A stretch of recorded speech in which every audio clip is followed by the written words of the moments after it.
Here's something I've been thinking about lately. If you walked into a kitchen showroom 10 years ago and asked for something that wasn't white, you'd have gotten some fairly cautious looks. But now, I seem to be having the opposite conversation. So what changed? Why white is starting to lose its appeal. The most obvious reason, and the one I hear from clients all the time, is maintenance. White shows absolutely everything. Every fingerprint, every splash of tomato sauce, every coffee drip. Gloss white doors reflect every smudge almost instantly, while matte white can dull or stain over time in ways that are actually quite difficult to clean back up. And for a busy family household, that constant upkeep can really become exhausting. The second reason is warmth, or rather lack thereof. Interiors across the home have been moving towards richer colours, natural textures, and softer, moodier palettes for a few years now, and the all-white kitchen can feel quite cold and clinical sitting alongside all of that. After years of that minimalist, showroom-perfect look, I think people want kitchens to feel lived in and expressive. They want a space with actual personality, a space that feels like a home rather than a set. And white on its own often really struggles to deliver that. It needs a lot of support from other elements in the room to stop it feeling so sterile. And then there's this third reason, which is design fatigue. Scroll through any feed right now and you will see the same white shake doors, the same subway tile, the same brushed handles, the same marble look quartz, repeated again and again. The sameness has become really noticeable even to people who aren't design obsessives. I think now more and more people want their kitchen to feel like them, not a preset template that's been copied 1,000 times. Even a subtle color choice instantly communicates something different. It signals intention. And I think that matters more to people now than it did even 5 years ago. So, what are people choosing instead? Greens. Now, I'm probably a little biased here because I love green, but greens are probably the biggest story of the last few years in kitchen design, and honestly, they show no signs of slowing down. But it's worth understanding that green is an enormous family of colours, and the ones that are working best right now can be a little bit more specific. Forest green and deep bottle green sit at the slightly bolder end. These are rich, saturated tones that make a real statement and work particularly well in larger kitchens or in spaces with good natural light and strong architectural features. Then you've got the softer end, sage, eucalyptus, and some of the dustier, more muted olive tones. These are far easier to live with day to day and suit a much wider range of spaces. These tones feel inherently connected to nature in a way that doesn't feel forced, which is partly why they've had such staying power. Blue and blue greys. Blues are still really popular too,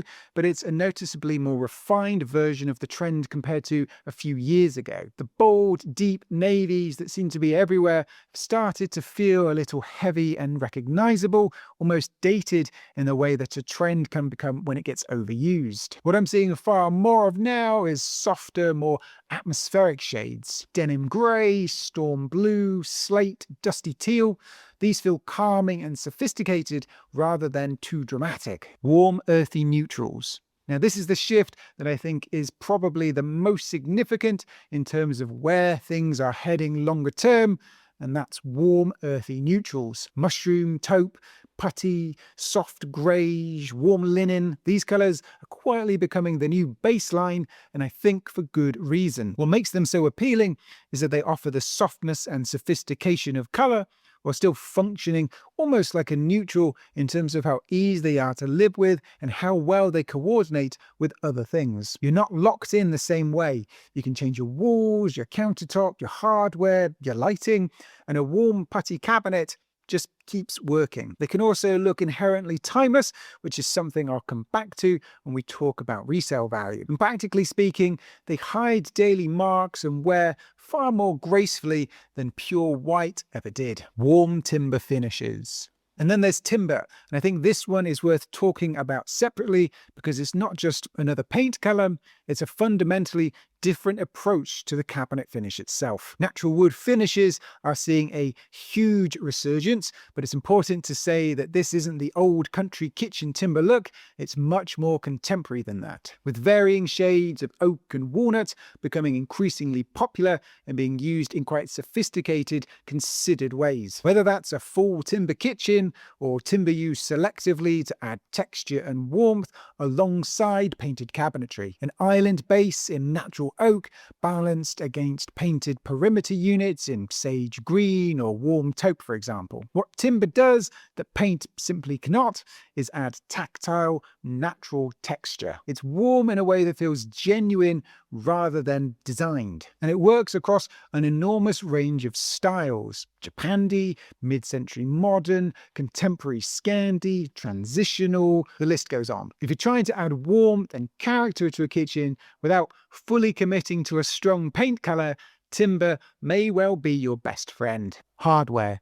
Right, let's talk about hardware for a minute, because I think this is an underappreciated part of the conversation around coloured kitchens. The hardware you pair with your cabinet colour does an enormous amount of work. It can either elevate the whole thing or work against it. Brass or antique brass are probably the most versatile metal finishes right now when it comes to pairing with colour. Antique or unlacquered brass alongside deep greens or rich blues is a combination that just works. It has a warmth and depth that feels luxurious without being showy. Brushed nickel and brushed steel are your go-to for softer blues, blue-greys, and cooler tones generally. They're incredibly practical from a maintenance perspective. Brushed finishes hide watermarks and fingerprints far better than polished ones, and they can have a quiet, Scandi-influenced elegance that suits a lot of contemporary kitchens beautifully. Aged or patinaed bronze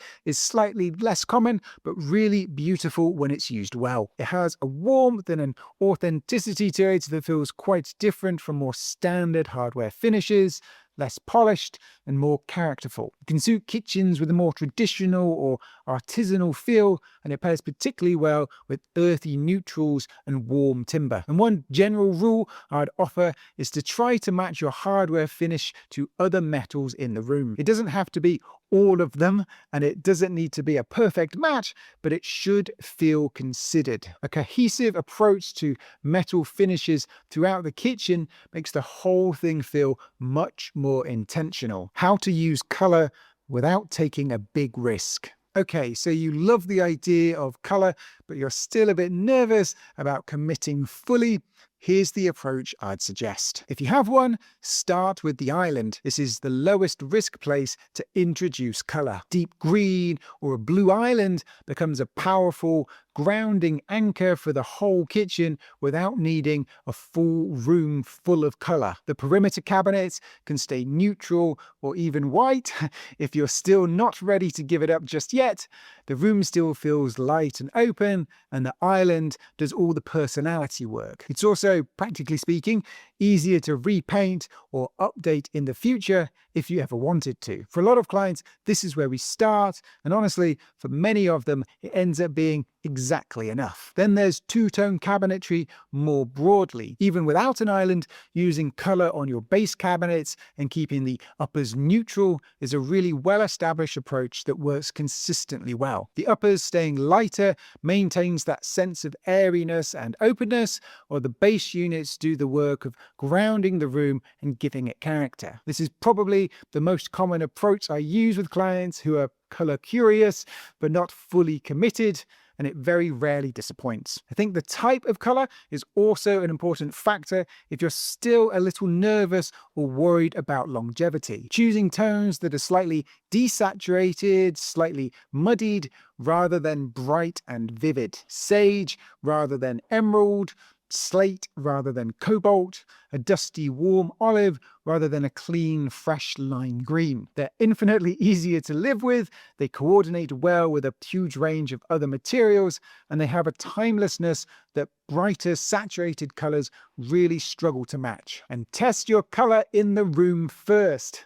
This sounds obvious, but it's worth saying Colors behave very differently depending on the light in your specific space. So get a large sample, live with it for a few days, and look at it at different times of the day under different lighting before you commit. It'll save you a lot of second guessing later on. What about resale value? Is color a risk?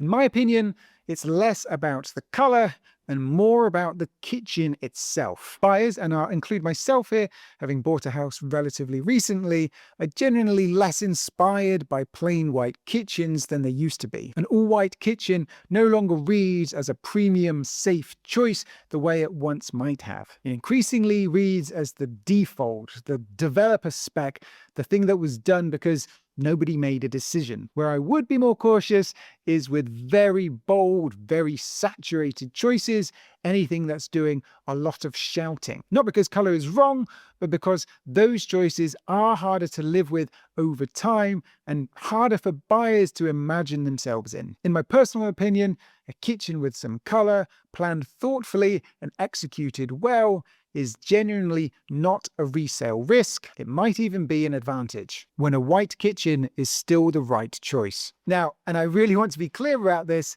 if you genuinely love white, there is absolutely nothing wrong with it at all. White remains a classic for very good reasons, and there are specific situations where it is still the strongest design choice. If your kitchen has limited natural light, white is still your most powerful tool for bouncing light around the room and keeping the space feeling open and airy. If your home has very strong contemporary architecture, really clean lines, bold structural features, maybe floor-to-ceiling glazing, then crisp white cabinetry can allow all of that to do the talking. If you simply prefer a calm, quiet palette and you're going to pair it thoughtfully with warm flooring, natural stone countertops and timber accents, white can still be warm, considered and beautiful. The cold, clinical white kitchen is really a result of not enough thought going into the surrounding elements, not an inherent problem with white itself. So choose white because it's right for your space and your way of living. Just don't choose it because it feels like the only safe option. That's not really a reason anymore. The era of sophisticated color in kitchen design is firmly here. And honestly, I think it's one of the more exciting periods to be designing a kitchen that I can remember. Whether you go all in with color across the whole room, start with just an island, or introduce it in softer and more strategic layers, the goal is the same. Design a kitchen that feels like you. So, what color are you drawn to at the moment? Or are you still firmly in the white kitchen camp? And if so, what's holding you back? Let me know in the comments below. If you enjoyed this video, I'm sure you'll enjoy this one, where I go through some popular kitchen design styles. As always, thank you so much for watching, and I'll see you in the next one.